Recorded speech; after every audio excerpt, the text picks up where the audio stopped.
మీ business ఏదైనా మీ ఊర్లో promotion చేయాలంటే అది సుమన్ టీవీతోనే సాధ్యం. ఇప్పుడే సంప్రదించండి. నల్గొండ డీసీసీబీ బ్యాంకుకు సంబంధించి మహేందర్ రెడ్డి చైర్మన్ పైన అవిశ్వాసం పెట్టడం జరిగింది. అయితే కాంగ్రెస్ పార్టీ నుంచి కుంభం శ్రీనివాస్ రెడ్డి గారు కొంతమంది డైరెక్టర్లను అంటే ఇక్కడ ఏకపక్ష నిర్ణయాలు జరుగుతున్నాయి, కేవలం మహేందర్ రెడ్డి ఏకపక్షంగా వ్యవహరించడమే కాకుండా సొంత నిర్ణయాలు దీన్ని మొత్తం అవినీతితోటి భ్రష్టు పట్టించారు, అందుకోసమే మేము అవిశ్వాసం పెట్టామని చెప్తూ ఈరోజు సమావేశం అయితే ప్రత్యేకంగా ఏర్పాటు చేయడం జరిగింది. మనతో పాటు శ్రీనివాస్ రెడ్డి గారు ఉన్నారు, ఒకసారి మాట్లాడే ప్రయత్నం చేద్దాం. శ్రీరన్న చెప్పండి, అసలు బ్యాంకులో చాలా పారదర్శకంగా వ్యవహరించినాం, మేము బ్యాంకును కొన్ని వందల కోట్ల లాభానికి తీసుకొచ్చినామనేమో మాజీ చైర్మన్ చెప్తున్నారు. కానీ మీరేమో అవిశ్వాసం పెట్టి అతను చేస్తున్న ఏకపక్ష నిర్ణయాలు ఇక్కడ ఎంతో గందరగోళానికి దారితీసే అంటున్నారు. అసలు ఏది నిజం ఇందులో? మీరు చూస్తూ ఉన్నారు, వారికి మేము మా కమిటీ ఎన్నికైన తర్వాత 4 సంవత్సరాలు వారికి మేము పూర్తిగా సహకరించడం జరిగింది.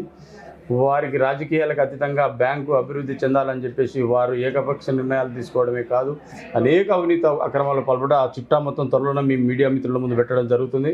ఖచ్చితంగా అన్ని విషయాలు మీ ముందు పెడతాను, మీ బహిరంగ చర్చకు రమ్మని చెప్పేసి కూడా ఈ సందర్భంగా నేను మహేందర్ రెడ్డికి సవాల్ విసురుతా ఉన్నాను.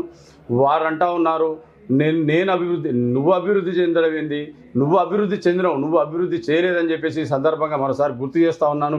ఈ బ్యాంకు 2007 నుంచి దినదిన అభివృద్ధి చెందుతూనే వస్తుంది. మీడియా సోదరులందరికీ కూడా ఈ సందర్భంగా నేను తెలియజేస్తున్నది ఏంటంటే, మీరు మీ బ్యాంకు రికార్డ్ అంతా తీయండి. 2007 నుంచి ఏ రకంగా అయితే బ్యాంకు అభివృద్ధి చెందుతూ వచ్చిందో కూడా మీరు రికార్డ్ అంతా తెప్పించుకోవాలని చెప్పేసి కూడా ఈ సందర్భంగా మీకు తెలియజేస్తా ఉన్నాను. కానీ అన్న, ఒక విషయం చెప్పండి, ఇదే సుమన్ టీవీ ద్వారా మహేందర్ రెడ్డి గారిని ఇంటర్వ్యూ చేసిన రోజు ఇక్కడ ₹1 అవినీతి కనుక నాకు చూపిస్తే ఇదే క్లాక్ టవర్ సెంటర్లో ముక్కు నేలకు రాస్తా అని సవాల్ వేసిన పరిస్థితి ఉంది. దాన్ని ఎట్లా చూడదు? మీరు వారి ముక్కు నేలకు రాయడానికి సిద్ధంగా ఉండమని చెప్పండి. మీకు ఒక ఉదాహరణ మాత్రం, ఒక మచ్చుకొక విషయం చెప్తా ఉన్నాను.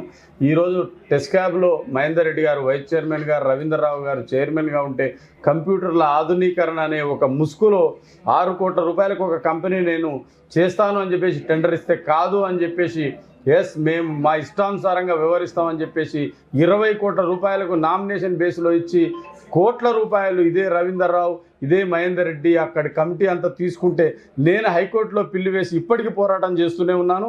ఈరోజు ఈ డీసీసీబీలో కూడా అనేక అవినీతి అక్రమాలు ఉన్నాయి. నేను అయిన తర్వాత త్వరలోనే మీ ప్రెస్ వాళ్ళందరూ కూడా కూర్చోబెట్టి ఆధారాలు సహా నేను మీ ముందు పెడతాను.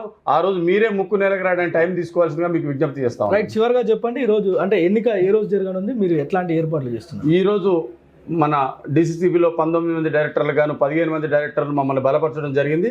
అందులో భాగంగా అవిశ్వాసం వీగిపోయింది. అవిశ్వాసం కంప్లీట్ అయింది కాబట్టి సోమవారం నాడు కొత్త చైర్మన్ ఎన్నిక జరగబోతా ఉందని చెప్పేసి అధికారులు ఏర్పాట్లు చేస్తూ ఉన్నారు. ఇలాంటి ఇబ్బందులు లేకుండా ఇది సాఫీగా జరుగుతుందని చెప్పి కూడా నేను నమ్ముతాను. గ్రామీణ ప్రాంతాల్లో ఉన్న రైతులకు మీరు ఎలాంటి భరోసా ఇస్తున్నారు? ఖచ్చితంగా అండి, నిజంగా కోఆపరేటివ్ బ్యాంక్ అంటే రోజు రోజుకు నిర్వీర్యం చెందుతుందని చెప్పేసి ఒక అపోహలు ఉన్నాయి. అది తప్పు అని చెప్పేసి ప్రజల్లో ఆ యొక్క అభిప్రాయాన్ని మేము చెదరగొట్టే ప్రయత్నం చేస్తూ ఉన్నాం. ఎందుకంటే మీరు గతంలో చూడండి, ఒక రైతు బిడ్డ అమెరికా పోవాలన్నా, ఆస్ట్రేలియా పోవాలన్నా, ఇంకెక్కడ పోవాలన్నా కూడా వారికి దిక్కుతోచని స్థితిలో ఉండేది. అలాంటి పరిస్థితులలో ఇప్పుడు కోఆపరేటివ్ బ్యాంక్ యాక్ట్ ఏదైతుందో వాళ్ళు కొత్త రూల్ ప్రకారం ఏం చేశారంటే, నీకు భూమి ఉంటే చాలు బ్యాంకు అప్పిచ్చి వాళ్ళని విదేశాలకు పంపించి ఉన్నత చదువులు చదివిస్తూ ఉన్నది.